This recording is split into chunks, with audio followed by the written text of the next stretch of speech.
Hi, കഴിഞ്ഞ ദിവസം നമ്മുടെ വീട്ടിലൊരു ഫംഗ്ഷൻ നടന്നിട്ടുണ്ടായിരുന്നു, ഒരു വളകാപ്പ് ഫംഗ്ഷൻ. അതിന് വേണ്ടിയിട്ട് ഒരുങ്ങിയതാണ് കേട്ടോ. ഇതുവരെ ഈ വീഡിയോ ഒന്നും അപ്ലോഡ് ചെയ്യാൻ പറ്റില്ല, ഇപ്പോഴാണ് അതിന് സമയം കിട്ടിയത്. ആദ്യമേ ഞാൻ സ്കിൻ കെയർ ഒക്കെ ചെയ്തിട്ടുണ്ടായിരുന്നു. എല്ലാ ഗെറ്റ് റെഡി വിത്ത് മീലും ചെയ്യുന്ന സെയിം സ്കിൻ കെയർ ഒക്കെ തന്നെ ആയതുകൊണ്ടാണ് ഒന്നും എടുത്തെടുത്ത് ഡീറ്റെയിൽ ആയിട്ട് പറയാഞ്ഞത്. ഈ ഒരു സാരിയാണ് കേട്ടോ ഞാൻ ഉടുക്കുന്നത്. ഇത് എൻ്റെ അല്ല, ഇത് അമ്മയുടെ സാരിയാണ്. അമ്മയുടെ സാരി ഇരിക്കുന്ന അലമാരിയിൽ കുറേ തപ്പിയിട്ടാണ് ഈ ഒരു സാരി കിട്ടിയത്. എനിക്ക് ഇതിന് ചേരുന്ന ബ്ലൗസ് ഉള്ളതുകൊണ്ട് ഇത് തന്നെ ഞാൻ ഫിക്സ് ചെയ്തു. കുറച്ച് ബ്ലഷ് ഇട്ട് കൊടുക്കുന്നുണ്ട്, അതിനുശേഷം കുറച്ച് ഐ ഷാഡോ ഇട്ട് കൊടുക്കുന്നുണ്ട്. പിന്നെ ഈ ഒരു ബ്ലൗസിന് ചേർന്ന വളയുള്ളത് കൊണ്ട് ഭാഗ്യമായി, അതുകൊണ്ട് കുറേ വള ഇടാൻ പറ്റി.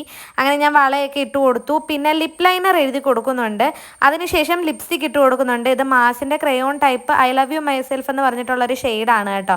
പിന്നെ കണ്ണൂടെ എഴുതി കൊടുത്തു. ഇത്രയേ ഉള്ളൂ നമ്മുടെ ഇന്നത്തെ ഒരു മേക്കപ്പ്. ഇതാണ് ഫൈനൽ ലുക്ക്. നമ്മൾ എങ്ങോട്ടും പോകുന്നൊന്നുമില്ല, കുറച്ച് പേര് മാത്രം, നമ്മുടെ വീട്ടുകാർ മാത്രമേ ഉള്ളൂ. അപ്പോൾ എല്ലാവർക്കും ബൈ ബൈ.